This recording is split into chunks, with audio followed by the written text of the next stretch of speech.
Good afternoon. I'm Bill Anderson. You're listening to Expat Radio, and we are coming live from the Costa del Sol. It's a beautiful sunny day today. It's the reason we moved down here. Just to make you jealous, hopefully. It's a very comfortable 23 degrees outside, not a single cloud in the sky, and it really is a beautiful day. I could manage this all year round, to be honest. I struggle sometimes with the 43 and 45 degrees in the summer, but this 23 degrees, no wind and everything, it's fantastic. I would like to introduce my two guests for today, Ben Hayden and James Scott. Welcome, guys. Hello, how are you? I'm very well. How are you doing, Ben? I'm very well, thank you, very well. Yeah, loving the weather. Yeah, it's good, isn't it? This is just perfect. I was up in the mountains this morning. I had an appointment in Mijas village, which is, it's reasonably high, about 300 and odd meters above sea level. And it was just glorious and absolutely fantastic. The views along the coast and, it's great. It kind of reminds you why you come to live here, doesn't it? Yeah, doesn't it just? It's lovely, isn't it? Although we are sat inside, I will remind everybody that whilst it's hot outside, we are inside, so it's not quite as nice in here. No, this is the problem around here, guys, isn't it? That sometimes you have to go outdoors to get warmed up. It can get really cold inside buildings and hot outside. Now, listen, I'm going to let you guys introduce yourselves, okay? Tell us who you are and tell us what you do. Okay, hi, my name's Ben Hayden. I'm an electrician down on the coast. When I started off as an electrician, I do a lot of consultancy for the expats down on the coast and everywhere in Spain. So I'm here to talk about solar, the renewables, and the way that the electrical distribution systems run, and how we can all do a lot more to make it better. James? And I'm James Scott, and I'm the voice of Lit, so I spend most of my time relaying Lit's voice. So I do a lot of clients, a lot of customers. You can often find me walking around relaying messages and answering questions. So yeah. Yeah. So are you the brawn to Ben's brain? Is that what you're saying, James? Something like that. Yeah. Something like that. Yeah, gives the gab, I think, is the word they use rather than brawn. Listen, guys, just tell us a little bit about how long you've been here on the Costa del Sol and why you chose to come here. Okay, I've been here for about 4 years now. I think like a lot of people, we spent our youth here, coming over on holiday, right. A lot of time here, so the familiarities of everywhere here. We moved to France, me and my wife, when we first left the UK. We spent a year and a half there, and it was a bit cold, so we came further down, and then we hit the bottom where the sea is, so we had to stop. Yeah, well, our producer, Dave, is actually in France, and I remember one day he was saying, I'm up to my bloody knees in water here, and it was lovely and sunny, so it's well, that's exactly why I moved here. Yeah, that's exactly why I moved. What about you, James? Well, I got made to come here, to be truthful. So I was living in Lanzarote, so I had a business for about 4 years in the UK and in Lanzarote for pretty much the same reason. Kind of everyone moves abroad for the weather and the ease of lifestyle. But I had to go back to the UK after a couple of years, just for work purposes, really, because I couldn't hide in the sunny mountains of Lanzarote for too much longer. Right. And I dragged my poor girlfriend with me. So we ended up back in the UK.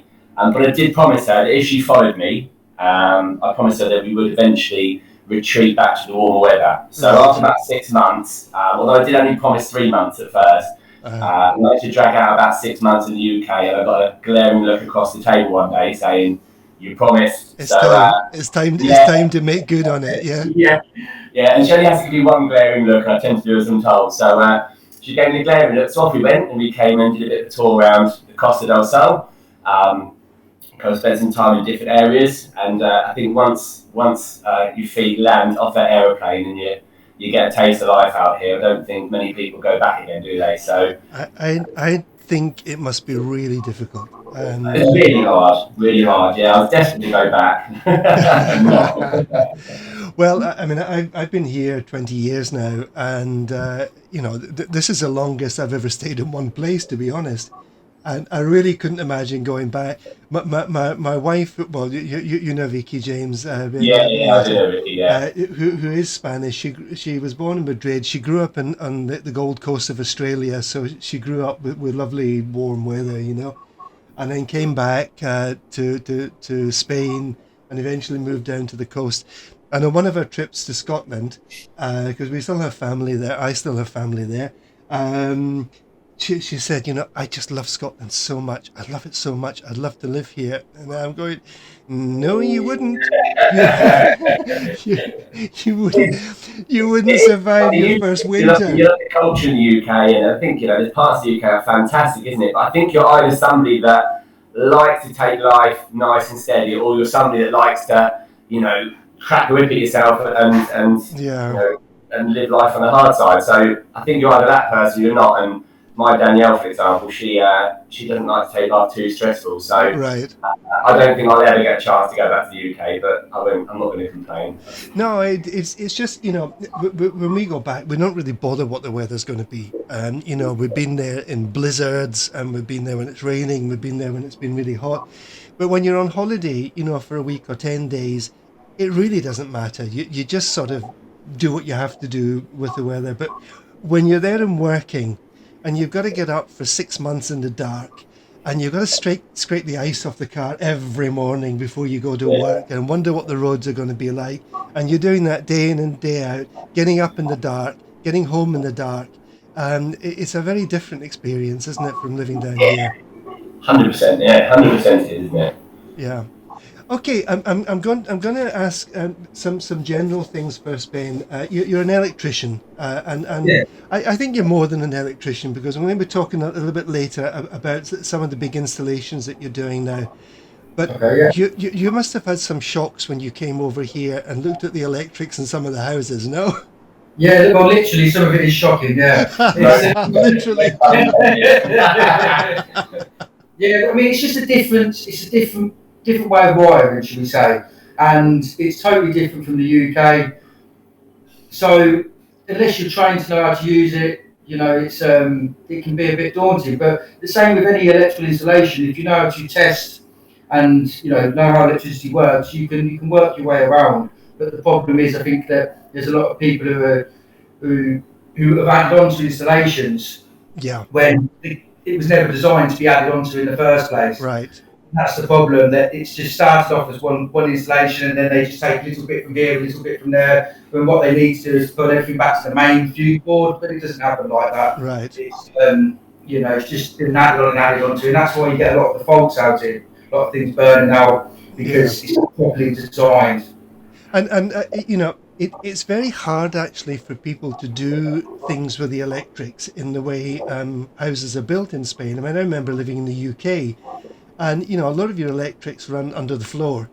So Yeah. you know, you had a hatch somewhere you could get under, and you could do a lot of things. Everything here is buried in cement, isn't it? Well, yeah, the idea of over here is they put ducting tubes everywhere in the walls. So in theory, if the tube system's been put in correctly, you can then rewire that circuit if need be. Everything's pulled in from the mains board, through ducting and into a junction box as such, and Yeah, then from there it goes out to the sockets, to the lights. So it is a good system. It is a good system if it's done correctly. The problem right. is everything's been upgraded and the electric system hasn't. So where Yes. somebody has a new conservatory been built, Yeah. where do they get the supplies from? They need to go back to the board really. So then you Right. have a totally different circuit when a lot of people don't, they take them from the kitchen sockets or from an outside socket. And Right. that's where the problems are. That it was never designed to have that conservatory on the end of it. Right. Yeah. And the other thing, I mean, I remember going back years, decades on holiday in Spain, and then when I moved out here, I had the same problems. That you couldn't have the oven and the kettle on at the same time, you know?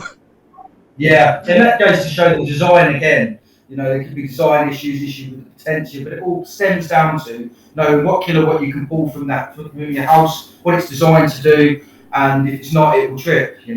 Yeah, yeah, and we're not bad because you know I've lived here a lot of years and I know what I can do and what I can't do. Um, Yeah.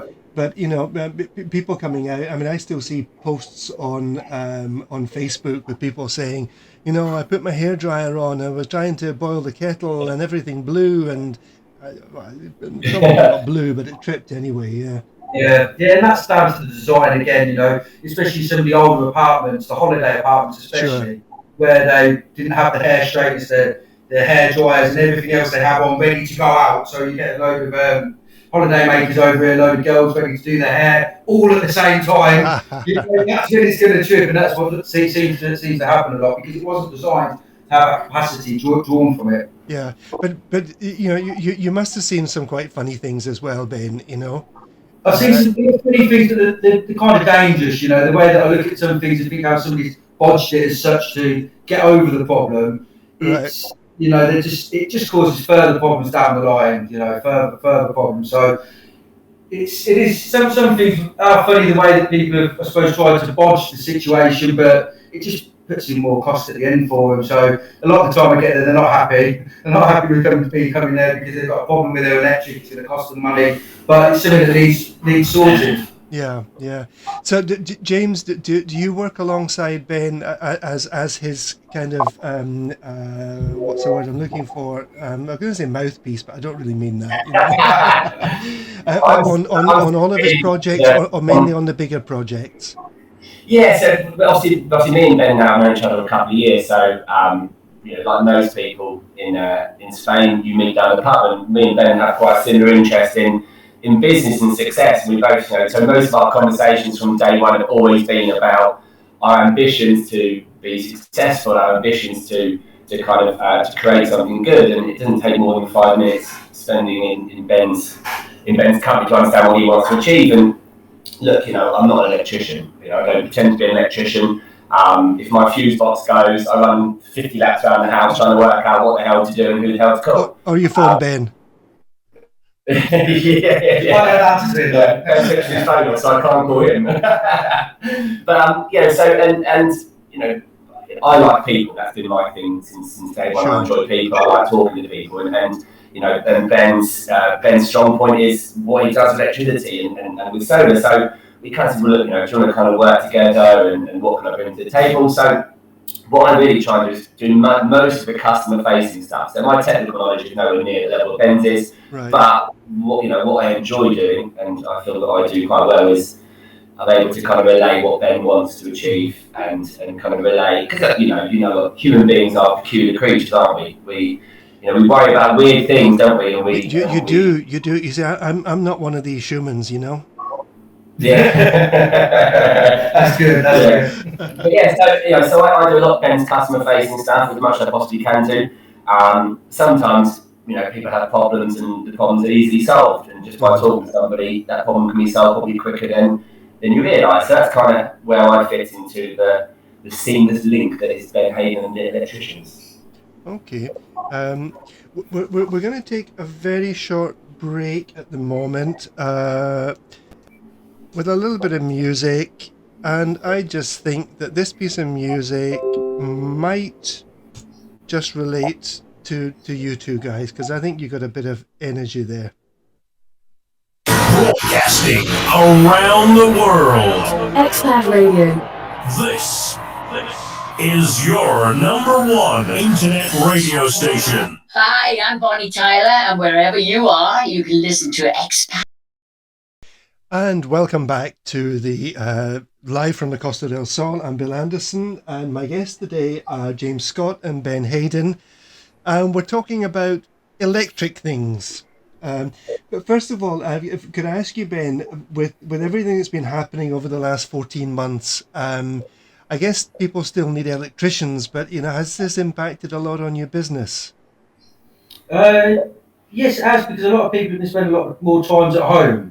So the whole installations have been under a bit of pressure, I think, with the amount of uses that people have been using, and the fact of that, I think there's been a big shift in people staying here. I think of a lot of the one-man band electricians who might not have been completely registered, etc., and legal, have gone back, and it's left with a few people here. Right. So because our business is, we are a completely legitimate business. we seem to get a lot of work to come off the back of it. So we've not really slowed down. The whole business plan is to keep meeting people, speaking with people, build our client base, and so we do that well. James does it well as well. So we all work as a team to keep pushing Yeah. the business. So not really. No, we've done all right, to be fair. Luckily, thank touch wood. Yeah, and I'm not creeping here, but I hear very good things about you, Ben. I see a lot of people when they're looking for an electrician Oh, that sounds like recommending Ben Hayden. You have to get this guy. So Well, the you have a thing, bit of a reputation, don't you? yeah, but we A have good the whole reputation, team. I should say. Well, the whole team has reputation. We are a whole as a collective. The lads who work with us, we all have the same goals and the same safety vision that we need to work together. There is everything's truthful. There's no there's not an agenda. It's just we know what the job is. We know what we're doing, and we work it like an army. We make sure we design it, plan it, and complete it, and make sure it's all done correctly. How has it been, James, sort of just getting in touch with people and meeting with people with all the restrictions, and has that made life more complicated, or have you just shifted the way you do things? I think it just, in my opinion, what the pandemic has done is made people think ahead a bit more. So Okay. where before we were kind of, everyone shot from the hip, didn't they? So everybody kind of reacted to things. I think now with the pandemic, how things are, even with people's finances, I think people now are starting to think more. So before they engage with lit, they think about how they're going to engage with lit. And that's something people didn't do before, did they? People just kind of had a problem, went, oh, well, quickly, let's call somebody, and then and it happens. So I think nowadays what people are doing, they're more conscientious of kind of even to the point of how they engage with a client. A lot of things are done online now. I spend a lot of my time on Zoom talking to people, Right. which is good. So I can wear a shirt and tie up top and a pair of pants on the bottom. So I haven't bought a pair of trousers in months now. It's great. As long as you don't get up for a glass of water or something, I'm getting older now, so it's harder to get up than it ever was. But yeah, so I think from that point of view, people are just a little bit more conscientious. I think people are a bit more, on how they spend their money. I don't repeat myself here, but how they spend their money, but right away from how they engage. We try and do a lot of our stuff over Zoom and things like that. So we're able to engage clients a lot easier and a lot more of a safer manner. And then when it comes down to how they spend their money, I think people now, and you will all know this, listening, social media and reviews are a huge part of any business now, aren't they? And Sure. I think people, before even engaging any company, they tend to know more about the company they're engaging with than the company know about themselves. So I think that's probably the biggest difference I think the pandemic's made to how people operate and how we operate as a business with our clients. But I guess for people that don't know what things are like down here, because this is going out to basically countries all over the world, there are a lot of people that we tend to call the swallows, who come for the winter and whatever. And there have been fewer of the swallows here. A lot of apartments empty, probably now for more than a year. So I guess when people start coming back, Ben, they might be coming back to some problems now. Definitely, and I think this is going to be a big problem, with a lot of the holiday rentals. Things just haven't been used for a long time. The water heaters especially. Once you get holiday makers in, everything goes on full blast. The water heater goes back on full up. The aircon goes on full pelt, and it's not been used for a long time. So because everything's being turned on again in that split second, we will have a lot of problems. We will be very busy, but we're ready. We're ready to be busy. But I do think that people aren't aware of the problems that are going to happen when the tourists come back and a lot of people move back. Yeah, and we had a couple of months ago, we had some rains like people would hardly imagine. We're talking about towns being completely flooded and whatever. And if people don't have, say, an administrator looking after the property, if it's been empty all this time, again, they could be going back potentially to all sorts of problems, couldn't they? Definitely. I think one of the big things, if you've got a property over here, it definitely needs a property manager in place to look at, to inspect the house. If you have a leak or, I think over the past 3 months, we've been to 2 major fires in properties where the fuse boards, the mains boards have gone up in flames. Really? Luckily, safety devices have all tripped, so it's done what it needed to do, but it has already caught fire, and there weren't any curtains, there weren't any pictures, so Right. they've scorched the wall. But it's not good, So the work that's involved in that, then, especially if it's a holiday rental, Sure. they're going to lose money. Have to reinvest money into the property to get it back up and running safely. So I think it's definitely going to be something to see when people come back, and how much neglect the properties have had just by not being used. Like you say with the rain's a massive problem here, especially with the electric, because it doesn't just rain a bit. When it rains here, it rains, doesn't it? Yeah, sure. So it really soaks and floods every light, every switch, anything that's outside. And because I said, like with the cables being in tubes here, if there's any water that gets inside the light, then it's being fed from the tube. Right through the whole system by the tubes, yeah. Yeah, because everything needs to be IP rated and sealed, basically. So that doesn't happen. But as you know, people change the light outside of their property, and they don't quite know what this seal is, what that gasket's for, why they're doing it, why this is being put in, and that's where the problems happen. Yeah, and to be honest, I'm sure a lot don't have these seals. I'm sure.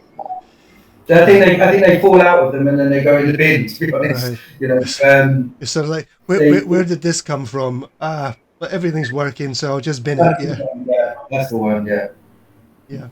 We are going to move into this area of talking around about renewable energies, in particular solar energy, and at a very sort of mundane level. I think people have got more into, especially living down here, into solar appliances. And I'm thinking about lighting, for example, outdoors, yeah?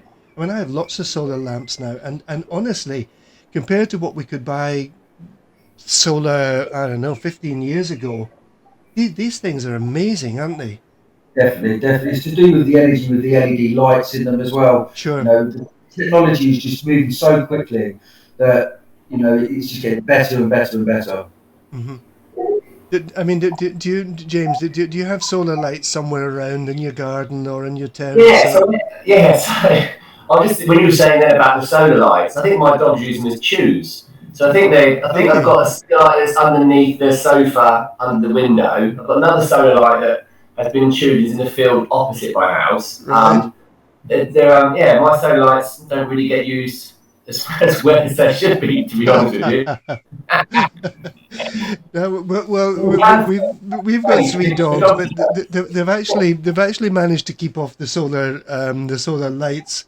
They just chew other stuff and bring all sorts of rubbish from the garden in to chew in the house, Well, might have chewed everything else out, everything that's left now. You're going to have to buy them some of these chewy bones or something, James. Don't be mean. But it is a reflection, I think, on the fact that we are now getting into more solar stuff in general. I guess in the past people would have had hardwired things for lights into the garden, and now it's just so easy. If you don't like it there, you pick it up and shift it somewhere else. Yeah. I mean, they have their place, definitely. They definitely have their place, and they produce good light, the solar lights. Yeah, and as you said, Ben, the LEDs are just fantastic. I remember that the first solar light I bought probably about 20 years ago, it gave out about as much light as a match. Yeah. But you looked at it and you go, "Whoa, that's solar light." But now, I mean, there really are. We've got spotlights, with 20 LEDs and things, and they really are fantastic, aren't they? Definitely, yeah. I think the first ever solar thing I bought, I mean, this is going back a few years now. The first ever solar thing I bought, we had like a lighting arrangement in the garden. I think I bought it from, it was a company called anystockbuy.com, and they basically just sold loads of different solar products. Right. It took me ages to work out how to use it. But it did. You'd think it was something so simple as to just plug it in, but it wasn't. It was the most awful thing to try and set up. But I think it's changed a lot now, hasn't it? So now it's kind of, I think solar's a lot more customer friendly, isn't it? So I think people now are a lot more familiar with solar. How do you use it? I remember the first time ever getting something solar years back and thinking, what do you even do with this? Like, there was a wire that went into something else, but thankfully everything's a lot more easy to use now, isn't it? Yeah. So, Ben, what made you make this kind of shift from, standard electrical installations and things into this whole area of renewable energy? Just sort of talk us through that. Well, my background lies heavily with electricity supply. So I work for Eon Energy back in the UK, and well, that's one of the companies I work for. But I've always been interested in the distribution, the transmission of how we get electric, we generate it. And moving to here, obviously, I went back into working in properties doing electrical installations, and then I'm always researching different things. And the renewable energy is something we all need to do, something we all need to get a grip with, and look to the future of how companies are going to be providing us with electricity. So the big companies now are trying to move to mass production of renewable energy, but the problem with that is again is the distribution network. You've got a cost in that. So then I really put it on to, once the law changed last year, to really push the domestic solar installation. Yeah. So people are in control of their electricity. We provide full backup on apps. We have from their inverter, back in our office, we'll be able to see any problems that go on their solar system. So we provide a nice electricity supply. We're there all the time for them, 24 hours a day. If there is any issues, it's easier for us to diagnose faults when everything's computerised and done through technology. And it's only moving forward, moving quicker. Every year there's new products, and something else come out that we can work with, and it's really exciting, really exciting. But electricity bills in Spain, I know that the price of electricity has just gone up, but bills here are, I mean, I got shocked when I first came out to Spain, because for maybe, I don't know, 20 euros worth of electricity used, I'm getting a bill for 60 euros, and the vast majority of that was all the standing charges, as you say, for the distribution network, for the supply. So, if people go down this route, and I think this is part of what you're involved in, James, when people go down the route of deciding whether or not to make installations, how much of the decision is based on cost and how much they're going to save? There's a very fine line, isn't there? When you look at morality and you look at finances, there's a very fine line, isn't there? Because we all talk about the moral aspect. Is it we should be doing more to save the planet? And it's not a hidden fact that now that the governments across the world are being pressurised and pushed towards being more carbon neutral. I think that takes a long time to kind of roll down the hill to your everyday human beings. I still think money is a huge factor. Although you talk about the morality aspect of making sure that we're looking after and saving our planet, I just don't quite think that's really reached the point where it's a significant difference. Now we all want to make a difference, but we don't check the CO2 emissions of our local town every day. We check our bank every day, don't we? And I think that's the most pressing matter. So I think when you're speaking with clients as well, a lot of the questions that I answer a lot of the time is, they do say, look, what difference is going to make to my bank account? And I think there's the added incentive that if I can relieve the pressure on my family and the finances that are attributed towards electricity and the bills, whilst making a difference to the planet, I think that is kind of a double-edged kind of benefit. So, but most commonly what I get faced with is the cost element to it. And I do like to talk about the difference that it makes from a carbon footprint perspective, because that is important. And I think as the years go on, that's going to be quite a big factor. But I think we want to, to use that expression, reduce our carbon footprint, but we don't want it to cost us too much. This is it. And I think there's a shift of human nature, isn't it? Because, governments have only now started to be more proactive in it.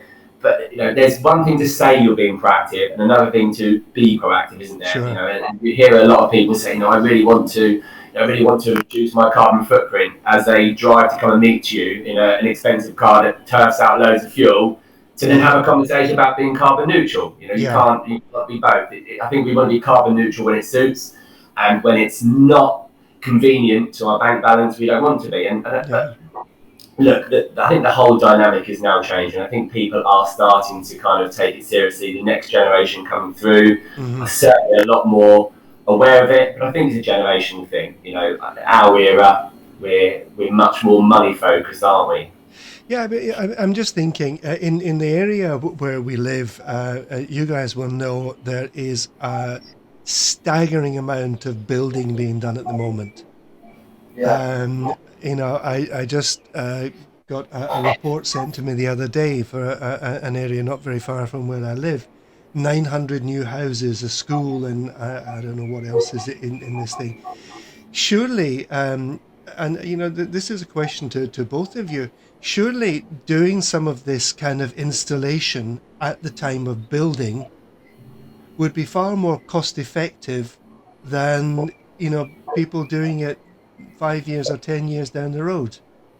Well, we've spoken before, haven't we, a bit about kind of eco housing and the kind of now need, and particularly in the UK, it's quite a big thing, isn't it? I think we had a conversation Yeah, a yeah, month yeah. ago, We did. a couple of beers deep, I know, but and talk about eco housing, and I don't think that's quite reached Europe yet. I mean, in the UK, you know, a large percentage of houses being built are affordable, eco-friendly housing, so they are built with, you know, they are built with solar panels, they're built with heat source pumps, they're built with, you know, a really good net carbon neutral design. On the continent, it's very different, isn't it? Do you not think that? I mean, I look around and I think the way people go about things is very old school, isn't it? You know, you said about Yeah. concrete earlier on. You know, I remember doing a job with a friend of mine after lockdown, and the amount of concrete and things that have been delivered to this site, like, Sure. they wanted to concrete everything, Yeah. you know, and everything was being burned, everything was being this, and I just don't think they have the same in Europe yet. I don't think they're quite there yet, are they, in terms of... I think maybe in some countries they are. I know when Vicky and I were in Germany a few years back, we were conscious of seeing far more panels, solar panels. I don't know if they were for hot water or for photovoltaics or electricity, but we certainly saw them on a lot more houses than generally we see here. And the other thing is that they seem to have been kind of integrated into the roofs and things. Here, I mean, we invested in solar panels for hot water a few years ago. Um, Fantastic investment, but to be honest, it's a bit of an ugly thing on top of the house, you know. But I think in some countries, you know, I think I'm saying Germany because it's a country I've visited many times. Um, they seem to be more conscious of making these things part of the structure almost. Germany is one of the leaders in renewable energy. Right. They seem to, they lead, a lot of Europe seem to follow. They do really well. The main problem with having every property developing their own, producing their own electricity, is that if the people who can't afford solar means that the person at the other end of it who paid the electricity bill, their electricity bill will go up. Right. So as much as it's good for us all to have solar, we still need to have the distribution system there to help people, to provide power to hospitals, etc. So there is always going to be a need for our grid to be there. But hopefully in the next 30, 40 years, I think by 2050 is the date when Spain has said that they want everything to be on renewable energy. So it's, you know, we are pushing it, but it's that sort of time scale we're looking at to, you know, move everything over. So, you know, when we're talking about people being onto renewable energy, are we talking about the same thing as being off grid?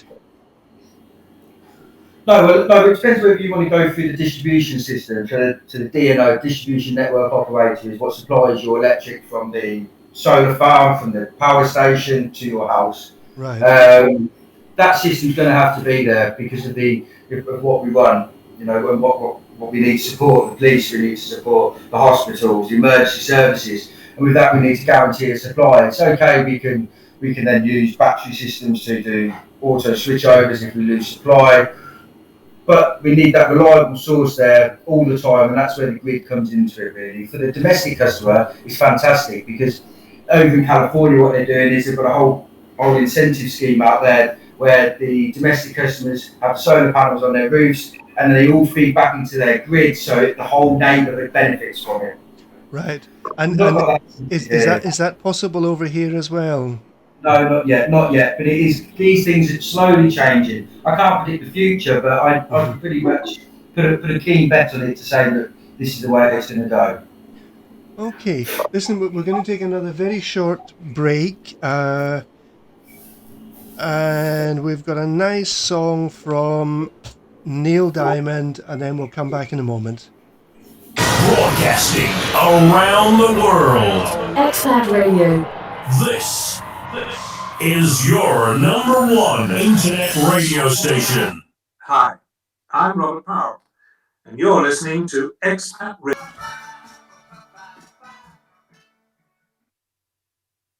Welcome back to the Costa del Sol. We're coming live with my guests, James Scott and Ben Hayden, and we've been talking about renewable energy.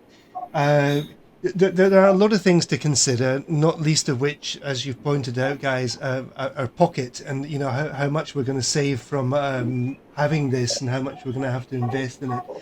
I want you to imagine that I'm a new customer. I give you a ring and say I'm interested in solar energy for electricity. Where do we go from there? Well, we need to start by looking at your property and whether it's viable to have solar being put on. We need to look at the options. So what we do is we do all this remotely. We've got some really good software that we use to be able to do a design of how it's going to work, what costs you're going to be able to save. And that's really the first part of it, is to put together a presentation to show the client exactly what we do and exactly how we're going to do it. Then from there, we then, if it's really start to do surveys and look at the design and the wiring, etc. But the first things first is to see how you viable. You know, just do you fit in that box where your house is not got a lot of shade over it? Is the solar panels going to be seated in the right places to avoid the shade, to avoid too much sun, etc. So every property is going to be different, but that's why we do this remotely now, and we can do a lot of presentations to show people whether they can do it. Go on, James. Yeah, I think first you're thinking about whether solar works for you. I think the right thing to do first of all is to reach out to somebody you know and trust who understands solar. So we'll use how we do things. For an example, you would reach out to Lit, you would express your interest to look at solar.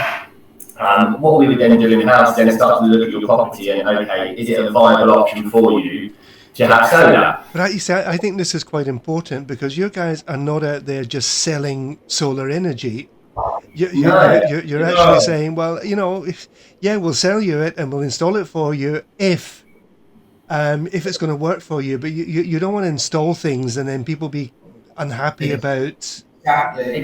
So that's it. So you reach out to us, and obviously we would then have a look and see whether it's something that would suit you. We look at arrays, we look at kind of the amount of sunshine you get at the property, and whether your property is in the right kind of location. If that's the case, we feel it's something can work, then obviously I would then make a site visit. But at this point, you would have already spoken to me, we would have had a conversation. I would ascertain what you were looking to achieve, your reasons for doing it. And we would already have a good idea in-house as to what you can achieve. So I'd probably then make an appointment to come and see you, to make a socially distanced appearance. With a mask. With 4 masks, a pair of sunglasses. Or two masks, yeah. At this point, please know. I'd probably ask you to make this skinny latte, and then have a long hard look at the property and see kind of what it is you're trying to do, look at the piece of work we're trying to do for you. Mm-hmm. And then it'd be your opportunity to talk face to face and ask me kind of any questions that you had. I'm just happy to be here. I'm happy to be there. I'm happy to be talking to you. So it's an opportunity for clients to then speak to us and ask questions to somebody. Because sometimes there are questions, Bill, you know this, that you feel silly asking. Like, how does solar actually work? How does it work? Yeah. It's a simple question. I know when we spoke about this, you said to me, it's not just about sunshine, it's about UV light, and you still get UV light when it's not like we have today with blue skies and nice warm temperatures.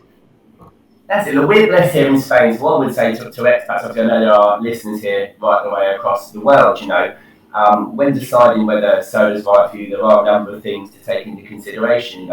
Andalusia, the south of Spain, we're very, very fortunate in the sense that we have 300 days of sunshine and good weather every year. But look, not every expat moves from the UK to the rest of the world for purely sunshine basis. Some of them have work, some of them have family. Yeah. Examples, you look at Dublin, for example, you look at the north of Germany, they have half the amount of sunshine that we do here in the south of Spain. So when deciding whether the fashionable thing, which is to get solar works for you, it's important to know where you are in terms of on the continent, because no doubt about it, in the south of Spain and Portugal and the south of France, we are blessed with the main resource of solar needs, and that is sunshine. So, so it's important to take that into consideration. Mm-hmm. Ben, I'm going to ask one of these really stupid questions.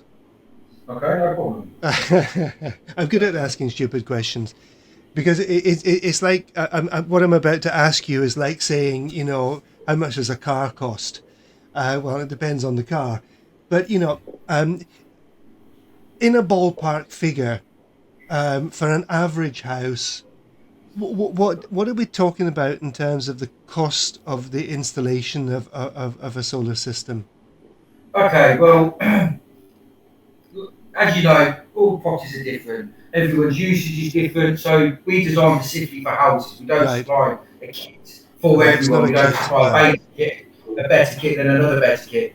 All our design is done specifically on houses. So the answer to that is I can't really give you, but I can tell you that for below €10,000, you can get a good system put in. And not only that, we now provide finance as well. So where you pay your electricity bill, instead of paying that, pay off your finance. Sure. So we work in ways to make it really affordable for customers. But as far as how much is a standard installation, I can't really give that price, because everyone is done specifically for the property. You might live in a big villa, but you might not consume as much electricity. Right. So the villa might be massive, but you only need a small system because of the consumption. So that's where it really comes into it. It's not a standard size house, because we do it on the consumption and the property, but mainly look at the consumption to see what you use, to what system is best for you. But the other thing that's important for people living in Spain, at least, is that you do all the paperwork as well, don't you?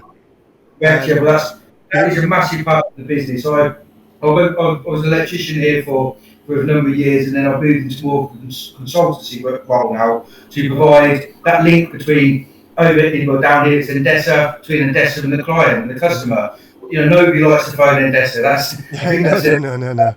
The coast, but I do. So any questions or any paperwork that needs to come through that anyone struggles with, that's what I really specialise in. Right. Making sure that everything is legal and up to date, and then well with the. Because I don't know how it is in other countries where people are listening, but in Spain, basically, you can't even change the tiles on your floor without getting a license for it. Let alone put some kind of installation on the outside of your house without a license. And then, of course, it has to be signed off. Otherwise, your insurance won't cover it. And there's a lot behind the scenes that I guess would be involved in the costs of the overall project. Yeah. I mean, all the paperwork, everything that we need to do is built into the cost right from the start. We wouldn't just come and install some panels for you. No. We'd need to ensure that all the documentation, everything we need to do is there in place, ready for when we come and do it. Yeah, and that's. I mean, I'm sure we've all seen companies advertising, as you said, Ben, kits. I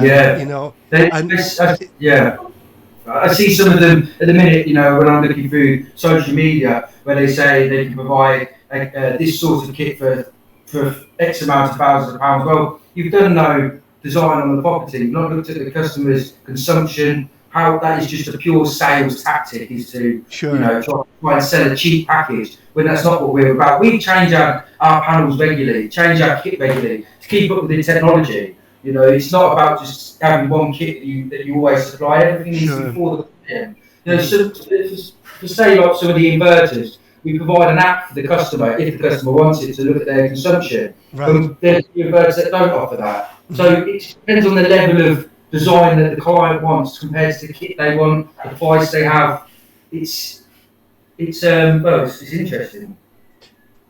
Yeah, I mean, we were getting some pellet stoves installed in the house, and the guy that came to install it, we went out to a big shop and chose one, and the guy that came to install it said to us, uh, "Listen, I'm not trying to cause problems here, but this stove is not going to heat your room." Yeah.